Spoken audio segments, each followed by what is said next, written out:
es muy interesante todo esto que el padre Alfredo nos está contando, nos está instruyendo, porque realmente pues esto es ir a la Sagrada Escritura para ver realmente cuál es la finalidad del matrimonio. Todas las parejas, los jóvenes que piden este sacramento, deberían también de formarse en este aspecto. Porque, padre, pues como comentábamos precisamente ahorita cómo se ha dado esa lucha entre la cultura de la vida y de la muerte, porque pues ya la mayoría de las parejas jóvenes ya no quieren tener hijos, padre. Bueno, lo mínimo. Sí, 1, 2 y ya. Es impresionante cómo nuestros niños de preescolar ya tienen en su mente cuántos niños van a tener, 2 o 3. Sí. Entonces, bueno, si ya desde pequeñitos están siendo educados en esa familia pequeña, bueno, que no se diga los jóvenes, que muchos ya no quieren tener pues ese compromiso de paternidad. Por eso en el rito matrimonial, vuelvo yo a recordar a los matrimonios, se les preguntó, ¿están dispuestos a recibir de Dios responsable y amorosamente los hijos y educarlos según la ley de Cristo y de su iglesia? Y la respuesta era sí, estoy dispuesto, sí estoy dispuesto. Cuando se habla aquí sobre la procreación de los hijos, no debe entenderse como muchos hijos, sino lo que Dios permita en cuanto al don de la vida florecer. Porque habrá ciertamente muchas situaciones pues complicadas, y sobre ello hay tantos hermanos heroicos o mártires que han defendido la vida en el vientre materno. O preferible morir y que nazca su hijo. Claro, aquí el principio es defender o rescatar las dos vidas, pero a veces esa mamá que tanto ama a sus hijos prefiere que él viva.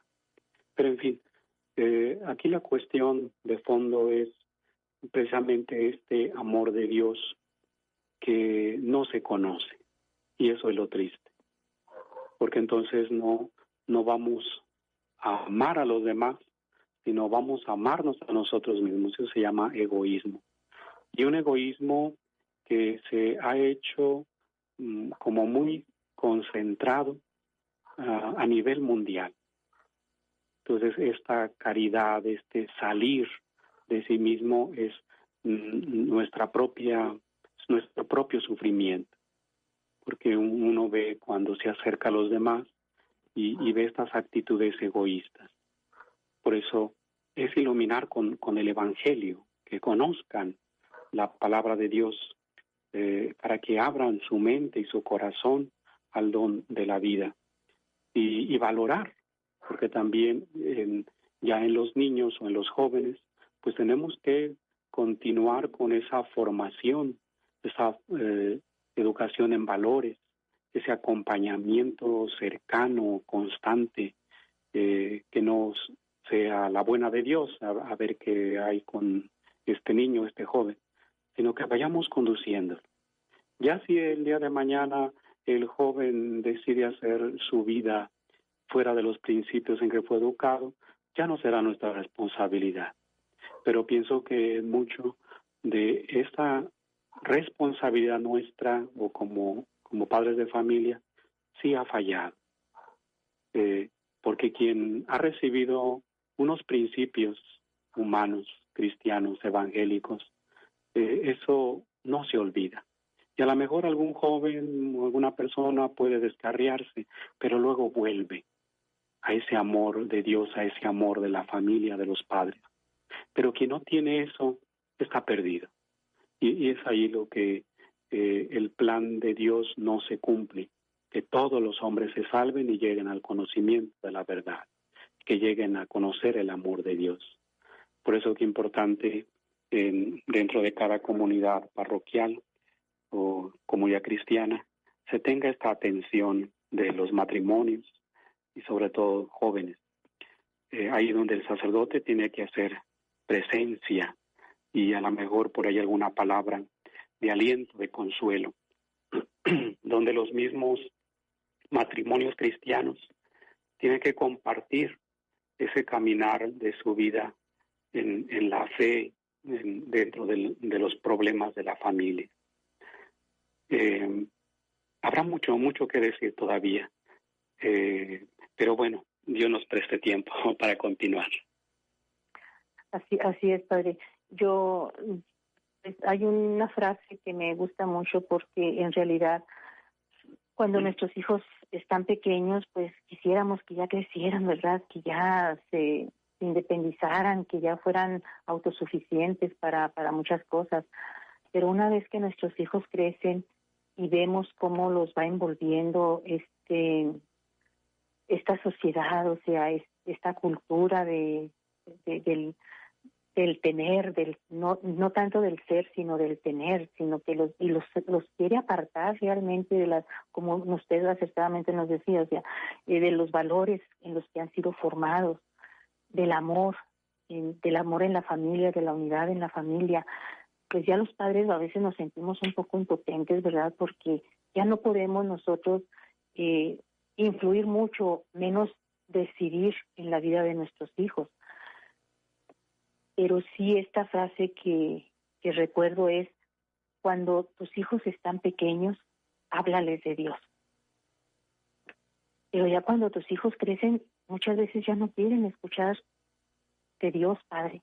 Entonces aquí es donde nos tenemos que voltear nosotros como padres, tenemos que voltearnos a Dios y empezarle a hablar a Dios de nuestros hijos. Empezar a orar por nuestros hijos, empezar a orar por nuestra familia.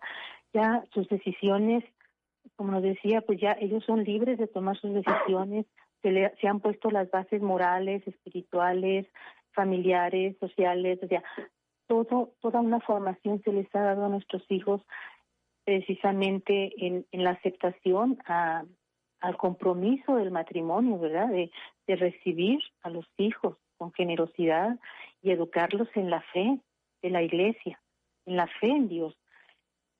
Y pues, sobre todo en las escuelas ahorita como que les están arrancando esa fe, como que les están haciendo creer en corrientes filosóficas que lejos de acercarlos a Dios, pues los alejan de Dios y de la familia, Padre.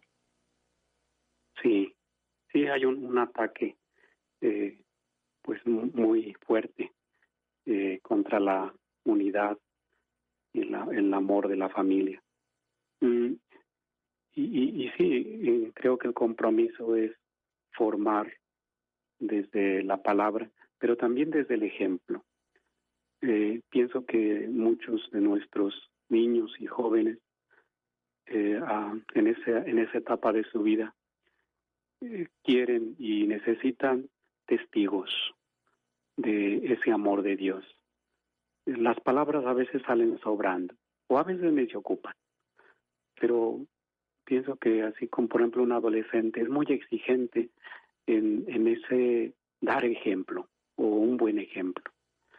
Si papá y mamá no van a misa, bueno, ¿cómo quieren que yo vaya a misa como hijo? Entonces vámonos a misa. Yo creo que pasamos nosotros por esa etapa de la adolescencia, donde queremos ser auténticos y hay un coraje cuando hay una mediocridad, cuando hay una falsedad o mentira en nuestra vida. Da coraje. Por eso esa rebeldía de nuestros jóvenes o de nuestros adolescentes. Por eso allí se ocupan testigos. Y no sé si pueda decir algo sobre los medios como para crecer como buenos cristianos, al menos intentar. ¿Sí, Lolita? Sí, Padre. ¿Sí? ¿Puedo continuar? Sí. Ok. Bueno, lo primero sería que nos unamos a Dios. Yo sé que ya creemos en Dios, pero Lo importante aquí es la oración. De manera personal, y si hablamos del matrimonio, como esposos, que juntos recen, a lo mejor por sus hijos, a lo mejor por las situaciones que estamos pasando, pero que juntos se enseñen a rezar y a pedirle al Señor sabiduría, así como pedía el rey Salomón, para poder discernir sobre las cuestiones de la vida. El rey no pidió otra cosa más que la sabiduría. Y claro, nosotros necesitamos de esa luz divina como para poder entender y orientar tantas cosas que hay en nuestra vida. Acercarse a la iglesia. A veces tenemos como este alejamiento de muchos.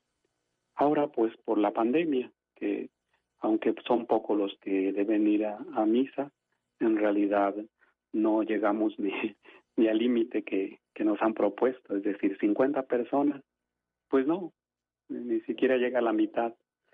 Pero en esto me refiero yo a dar importancia a los sacramentos, de modo especial la reconciliación y la comunión. En el caso de, a lo mejor de los de las cónyuges que no tienen este sacramento, pues el pedirle por su parte perdón a Dios, el orar, el tener en cuenta las obras de caridad, nos dicen los papas, y ese acompañamiento también de la iglesia y pedir por ellos. Acercarse al sacerdote. A veces uno como que no tiene ese sentido en su ministerio, precisamente porque hace falta acercarse a las familias. Y las familias necesitan del sacerdote, es un complemento. Así como los esposos son un complemento en su amor, también en la vida cristiana se ocupa de tener presente al sacerdote, su consejo. Y qué hermoso sería una dirección espiritual. Pero bueno, a veces por el tiempo, pero bueno, ahora tenemos tantos medios como es el teléfono. Creo que ahí se pueden dar algunas palabras de consuelo, de orientación, de consejo. Acercarse a los demás, especialmente a otros matrimonios, para compartir la experiencia de su vida cristiana, sus esfuerzos, sus retos.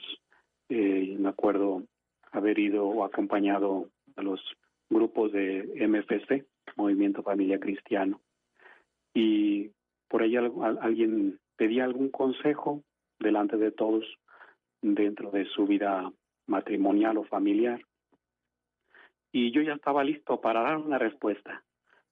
Sin embargo, se me adelantaron otros matrimonios para dar una respuesta, y yo decía, bueno, yo tengo mi respuesta desde como sacerdote, desde ministro, desde la palabra de Dios, pero ellos tienen otra respuesta desde la vida, desde su estado de vida, y eso es válido, eso es una riqueza. Entonces también sería abrirse a los demás, que hay mucho que compartir, que ayudar, y es hermoso cuando los matrimonios se alientan unos a otros. Sí, padre, y de veras esta riqueza que tenemos en la iglesia necesitamos compartirla, pero padre, el tiempo se nos termina. Esperamos sí, que no sea el primero ni sea el último, padre. Lo quiero comprometer para que nos siga instruyendo de veras, de una forma tan sencilla y tan clara, y realmente yendo desde la raíz, desde el fundamento de nuestra fe. Y ahí es donde nosotros debemos regresar al primer amor. Bueno, sí. Teresita, pues muchas gracias a nuestras compañeras telefonistas, gracias a todos ustedes, radioescuchas que han estado con nosotros, acompañándonos en este programa, y recordemos, no perdamos la fe, debemos aprender a sonreír, debemos aprender a acercarnos a los demás desde nuestra situación de vida. Que Dios los bendiga. Lolita, ¿puedo dar la bendición? Claro, padre. Sí, Señor, esté con ustedes. La bendición de Dios Todopoderoso, Padre, Hijo y Espíritu Santo descienda sobre ustedes y permanezca para siempre. Amén. Muchas gracias. Hasta luego. Hasta luego, Dios te andada.